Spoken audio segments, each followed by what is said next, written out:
Welcome to Connecting to Admired Leadership, where twice a month we explore the behaviors and routines that make great leaders extraordinary. I'm Wes Bender, and I have the distinct pleasure of hosting some of our firm's partners, coaches, and clients to discuss leadership in ways you won't hear anywhere else. Let's dive into this episode and make people and situations better together. You're listening to this recording, perhaps as you're drifting off to sleep one evening, you're in the car, you're on a jog. We are very glad you've tuned in to this session of Connecting to Admired Leadership.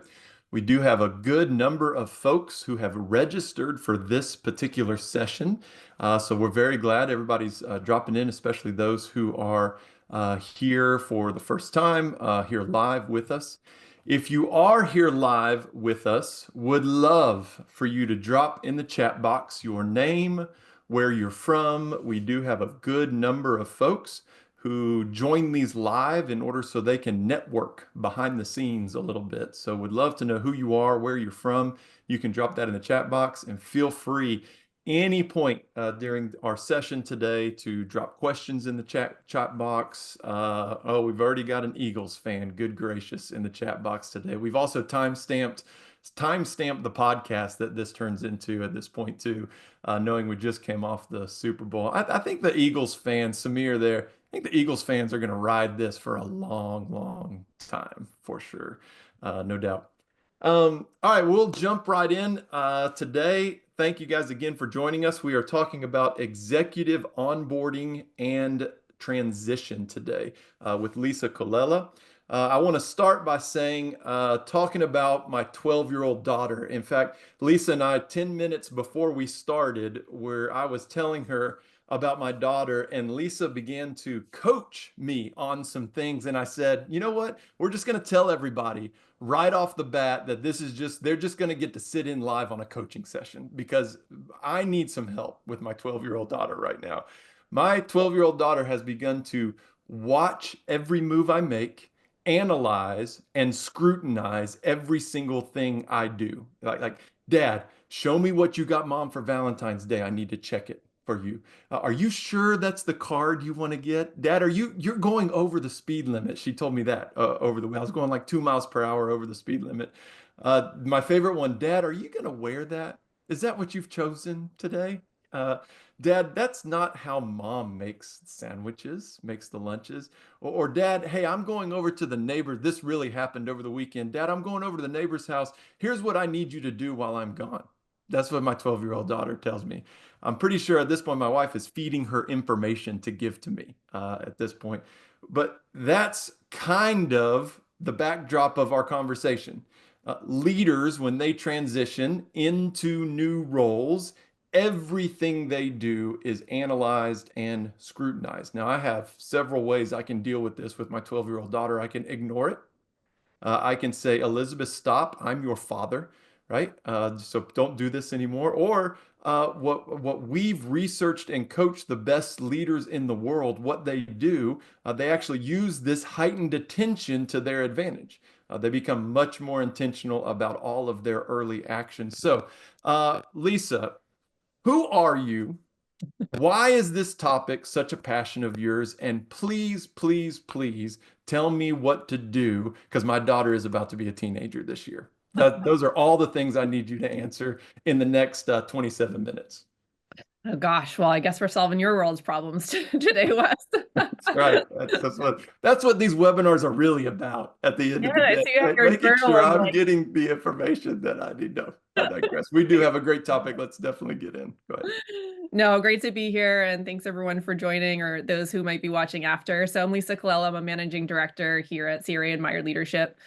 This topic is, I mean, in addition to also having my own children who I'm very wary of tracking my every move, this topic professionally is one of interest to me. You know, I've been on the receiving end, entering into leadership roles in, seemingly mature organizations and not really getting the support or the resources or the awareness of what I was walking into. And I've been on the flip side of them, of having really great experiences and seeing that return compound over time. I've also led teams that have been responsible for executive onboardings and transition. And I just see this as one area where if you invest, a little bit of time on the right things early on, you're going to see those returns, compound exponentially over the long run. And sign me up. Anything that I can put a little bit of time and focus into and get a long tail of returns, I'm all about.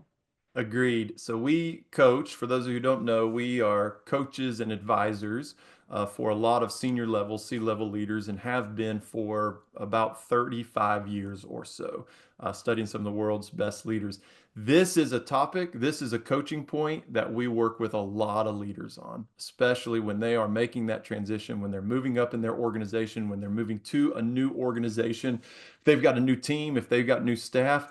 Everything they do is scrutinized. And I was chatting with Alex. Alex is our AI for leaders. For those of you who may not know that it's an AI trained in all of our content, trained to be an executive coach, goes to our content to give advice. And Alex has become a daily driver for me, both in parenting and leadership across the board. And I was chatting with Alex a bit about this, and I actually asked Alex for some case studies from our firm because Alex has some knowledge of different clients that we've worked with across the board. It was phenomenal to see some of the very practical things that Alex gave in regards to advice that we've given leaders in the past around this topic. Where I want to start, Lisa, and I loved our pre-call last week talking some about this. Where I want to start, though, is what are some norms? Like, what are some common things that leaders do when they are transitioning or when they are trying to onboard into a new organization? What are some common things that are standard operating procedures that we see a lot versus some things we've learned by studying some of the most admired leaders in the world? Just kind of contrast that a little bit for us. Yeah, I think the difference often comes in nuance of how we're thinking about the common norms, right? And Alex has given great examples. I personally have great examples of other leaders that have been fortunate enough to see, thrive by doing things slightly different as well. One of the areas, just starting out is how you're thinking about this whole process altogether. A lot of norms in organizations or in leadership, think of it as orientation, right? If I'm getting orienting, take an aircraft launching, for example. If I'm getting oriented to the airplane, maybe people are showing me the seat, showing me the control. Like it's a very one way, just getting into the information and disseminating information versus getting ready for a launch. An Mm, actual launch yeah. requires a lot of moving parts, extra context, a trajectory that's spot on compared to other factors in the environment. And so really thinking of this of how am I equipping myself to launch and be really successful with all of the factors in play is a really critical reframe of what it really takes, we think, is like the physics of executive success, right? And so that's one nuance to really think about when building a plan. The second thing, which you've alluded to nicely through the story of your 12-year-old daughter, is that a lot of leaders fail to understand how people are deriving meaning about them and that the meeting they believe that their meaning is conveyed through formal communications, what they share Mm, with their team, how they address town halls, what they say in their early days, when in fact it's important, sure, but that's probably the smallest of how people bucket of how people are deriving meaning. What a leader, the timing of their meetings, who they choose to meet with first, how they choose, where they sit in the office space. Every single thing a leader says, does, or doesn't do is conveying meaning, is conveying their values, should, in an ideal world, right, support their strategic agenda, because otherwise those symbols, we call them symbols, are going to be construed one way or the other. And what we know the best leaders do is they actually explain those symbols while they're creating them. So I'm not just sitting in a shared workspace because breaking down silos is important to me. I'm actually announcing that I'm choosing to do this for that reason and really kind of making sure the message that's intended to be sent is actually being received. yeah, And I we work with a lot of folks. Let me stop right there because you just said a lot of really good things for yeah, sure. And I want to I'm make sure everybody picks up on them. Number one, where we think we're being effective in showing our values and all those kind of things is probably just the tip of the iceberg from the things that really show that. So the symbolism and that kind of stuff. The other thing, could you dig into some other real practical ways that symbolism plays out that you've seen with our clients or anything like that? I know you've got a lot more to share, but would love some kind of real high utility on some of those very practical things. Yeah, I think it's being crystal clear about, of all the stakeholder groups that any new leader has to consider based on the role that they're being asked to play in an organization. For example, maybe their role is to turn around the customer success program, right? Where are they spending their time in those early days? They should be on site with the most valuable customers of an organization. Maybe their role is about resolving supply chains on the front line of a manufacturing facility. Their first days should be, with the Yeah. line operator. So who people choose to meet with should be in direct reflection of what their priorities are and who they choose to meet with. I mean, that's one example. There are many.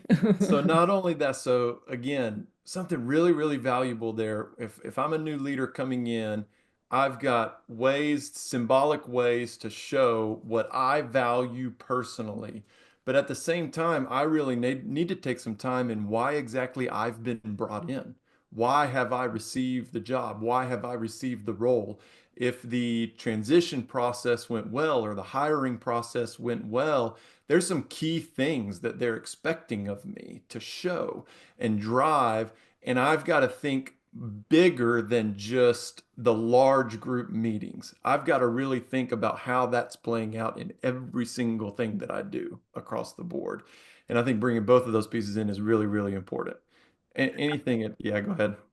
Yeah, I would say a great exercise is to literally take a piece of computer paper, right? On one side, list what are the strategic priorities that, have been outlined in my 30, 60, 90-day plan or talked about in the interview process, whatever those critical priorities are on one side. And on the other side, literally create one or two symbols of how you're going to demonstrate that through behaviors, decisions, routines, Mhm. interactions, things outside of, formal written or, verbalized communication, and make Mhm. sure that that's part of the plan and built into, the way you spend your time in the first 30 days.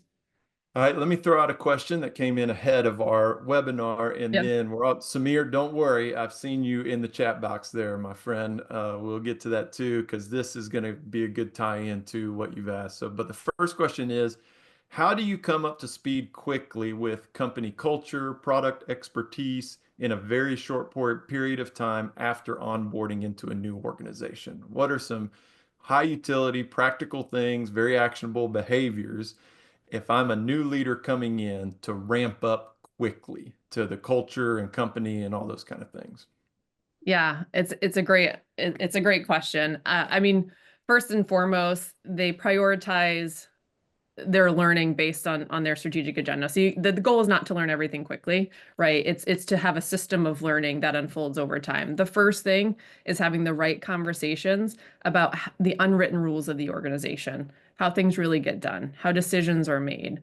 And that's really going to come through making a list of 5 to 7 key relationships that are going to have disproportionate impact on your success as an organization and bringing those, often untalked about topics into the conversation. Really understanding, for example, the informal power structures, cultural norms. None of these things are written in any manual, but if you get those very early on and prioritize that piece of the learning, that's going to be huge. The second thing that comes to mind is leaders have a tendency to want to dive in and be known as the most competent one, like as soon as possible, right? It's human nature for high achievers. The higher you get in levels wise in your career, the competence is going to be assumed, and you actually can't fake it too early. So the goal shouldn't be, say that you're a chief product officer, right? The goal shouldn't be that you're the deepest technical expert as quickly as possible.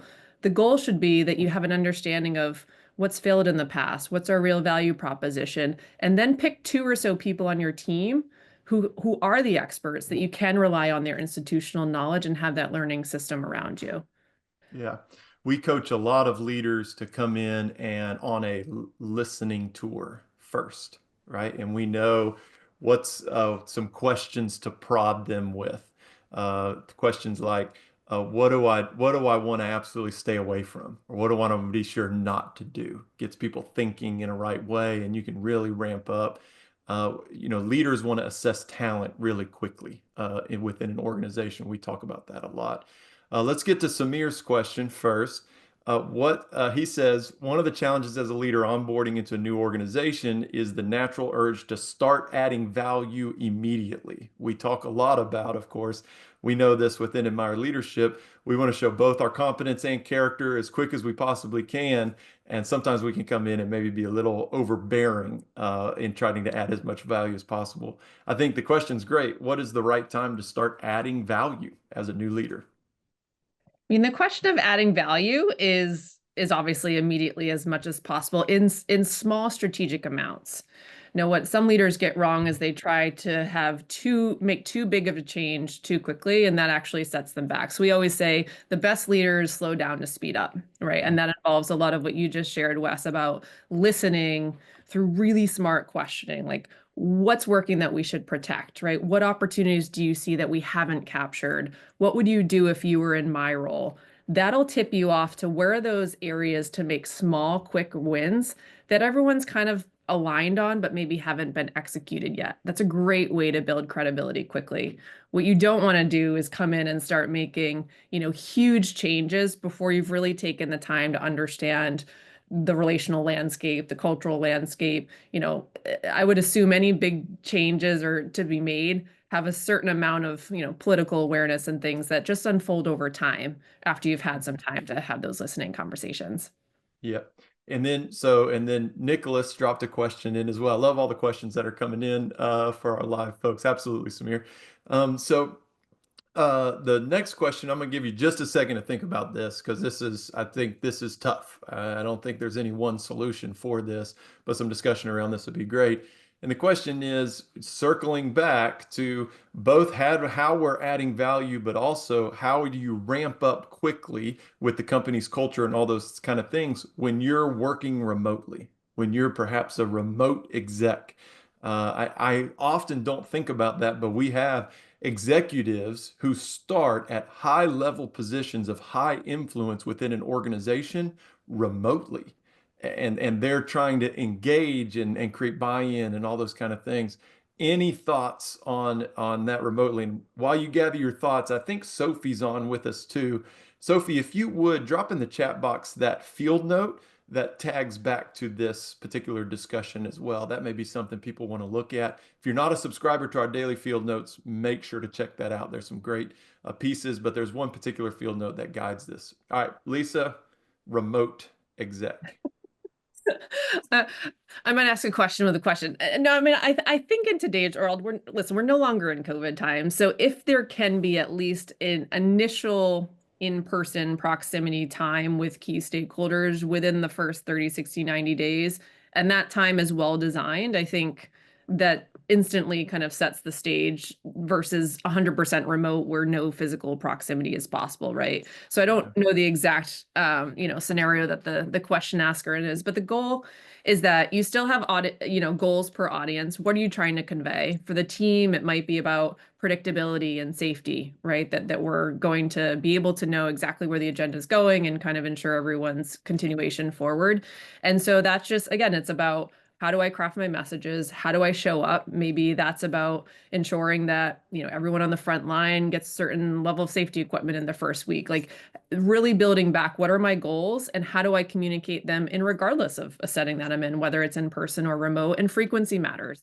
So if you don't know, Lisa works both we have three major practices within our firm, CRA Admired Leadership. Our leadership practice, which is what we spend the majority of these webinars talking about, great behaviors, routines of admired leaders that we've studied over the course of 30 years, people, senior leaders that we've coached and seen what they do to get both the performance and buy-in, or what we call followership of leaders as well. The second practice is our communications practice, which is also a large practice, has a research arm associated.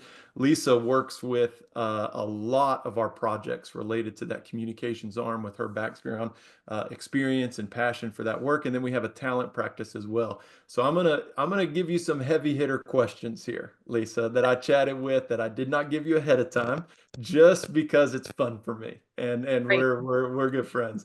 So the first one, and Alex helped me with these. So our AI for leaders helped us with this, which also means our founder helped me with this because So a lot Randall's of bringing his, in these yeah, questions. content and insights are there. And feel free if you have other questions in the chat box, please let us know. But I really liked this one. I was interested in what you think about it. How should new leaders balance the expectations from their boss about making an immediate impact with the time needed to really understand the organization and build relationships? So maybe I don't have all of the influence. I'm not coming in as the senior of senior leaders. Maybe I'm coming in still a senior role, but I've got a boss who is expecting results very quickly. There's a strategy, there's an execution plan that I'm in charge of. How do I go about balancing from a maybe a communications lens of both communicating up and needing to communicate down? Any tips on that? I know that's a tough question to put you on the spot with.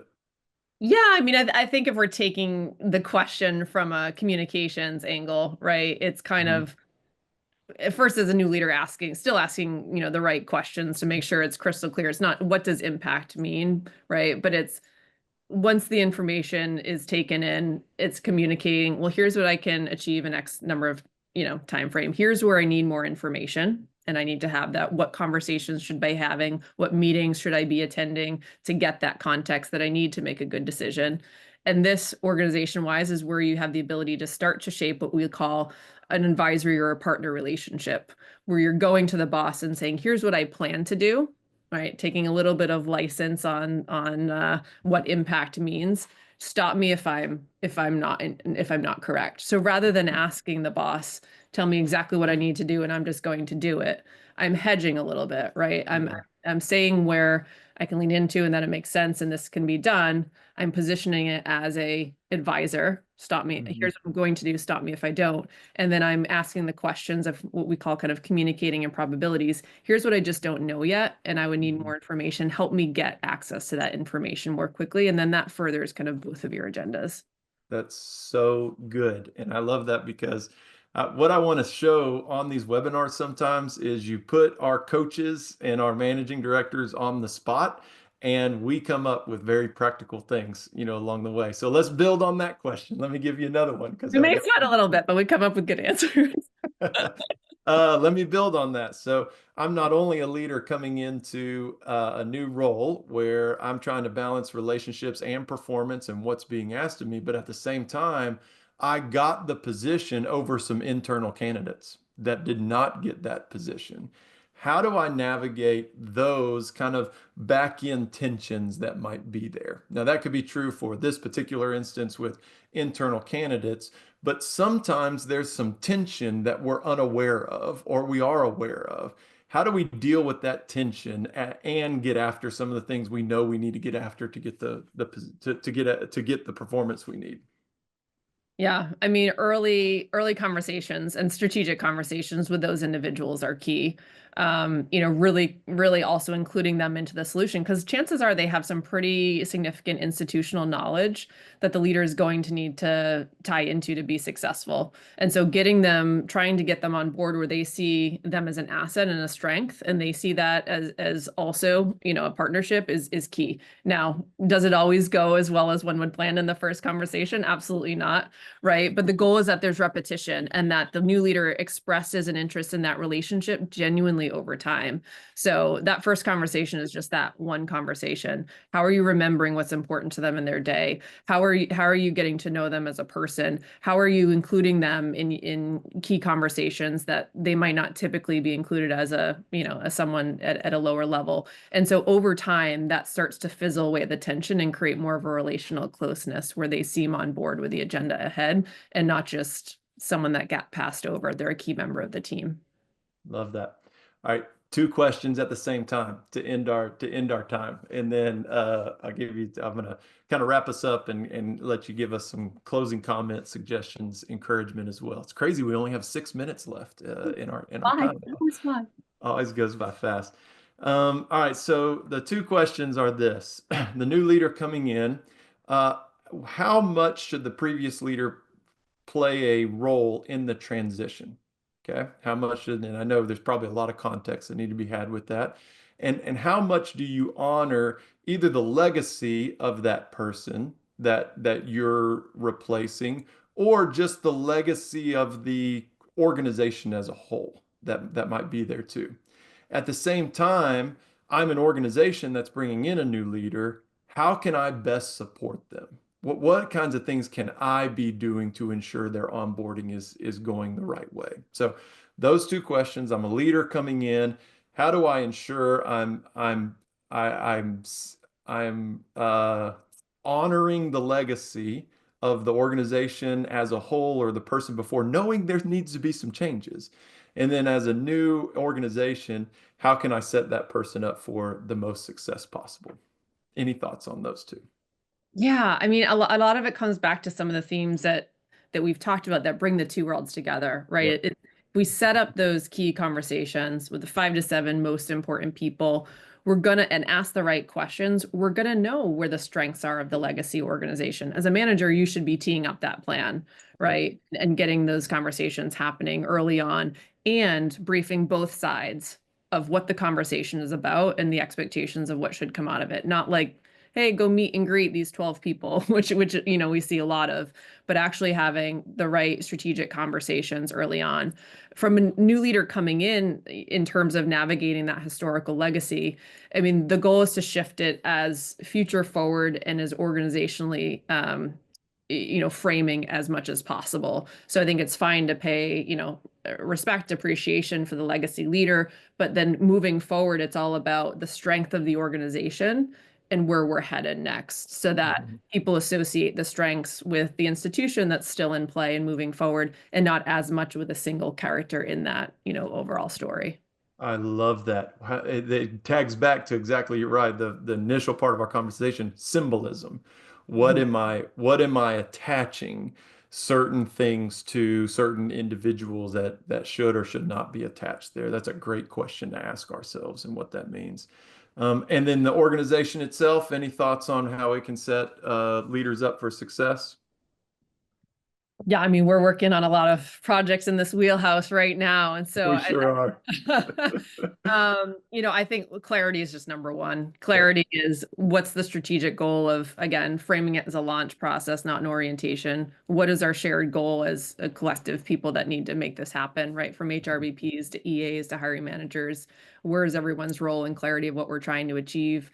Making sure that we structure the relationship piece with priority and intentionality around context building, making sure that we're creating clear flows of information for the new leader, and feedback. Feedback is important early on.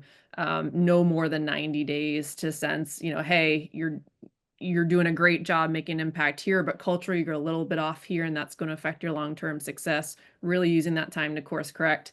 And then we always recommend kind of at the end of a year, a full 360 review to Yep. make sure that every individual that's also helping that leader is able to weigh in and provide valuable insights. Lisa, you're awesome. A couple just small action items for those of you who are attending live with us. I'm dropping my email. We mentioned Alex a lot, and I used Alex a lot to prep for this particular webinar today. So I'm dropping my email in the chat box there. If you want to email me, I'll be happy to hook you up with a week or two of trial access with Alex. So maybe you had some questions, maybe you have a specific circumstance. Uh, Alex is an unbelievable AI executive leadership coach. Really, really works well. So I'll be happy to do that. And then, Sophie, if you're still on and you have the link where people can schedule just a quick 10 minutes, that's always a gift we give to our live participants. So you can click that link, schedule 10 minutes with one of our coach. Maybe you had a question or specific circumstance that you'd love just some quick, custom, kind of bespoke advice on. That would be awesome as well. And then Samir said, any tips on managing teams with Gen Z and millennial resources? I'm going to speak to that just a little bit, and then Lisa, just let you kind of give us any closing remarks or comments, encouragement that you have for everybody listening in today. But one of the things, Samir, you kind of teed up, one of the things about our approach to leadership, which is we study the best practices of the world's most admired leaders, folks who drive both performance and followership across the board. And when we see something they do that really drives those two things, that really stirs energy in people, we pull that out and then we research that and see if it shows up across multiple demographics, multiple psychographics, multiple industries, multiple generations to ensure that we can call it what we would call an admired leadership behavior. Basically, it's universal across the board. So when we look at tips for managing Gen Z and millennial, the tips we give, the tips Alex would give, the tips Lisa would give, a lot of those are going to be the same tips we would give for senior leaders who coach and work with senior leaders across the board. So it's a good way to kind of say that. But with that said, Samir would love to connect with you or anyone else specifically around that topic a little bit more. But the behaviors, the good practices, best practices that we work on are universal across the board, those particular behaviors. So Lisa, any closing remarks, any final insights, encouragement to all the leaders, either on live today or listening in to the podcast later on? I would just say, as a new leader, you own your start, you own your performance, and you own your finish. I think a lot of leaders come in and wait for HR to send them a whole onboarding plan and, everything to be laid out ahead of them. And that's great if that happens. But I would say if you plan 5 to 7 of the most influential relationships and ask your manager if you're not sure who those are, make sure you're very aware of your symbols and create those that further your agenda. And make sure that you're trying to make small wins that are known and being patient with the bigger changes. You're going to be great. Obviously, we're recording this. You'll be able to view it on YouTube or your favorite podcast channel. I will be sending the link to my 12-year-old daughter, Elizabeth. And you can expect some notes, Lisa, from my 12-year-old, just from past experience for sure. She can book 10 hours with me. It's fine with. I love it. Lisa, thank you so much. Thanks everybody for joining us. And hopefully we will see you thanks, Sophie. Just dropped the links to all the podcasts and YouTube so you can look back if you want to at some of those previous ones as well. We'll leave those up just for a minute. Thanks for joining us, everybody. Lisa, have a spectacular rest of the day. Appreciate you. You as well, Wes. Appreciate you. Thanks, everyone. Cheers, Bye. everybody. Bye.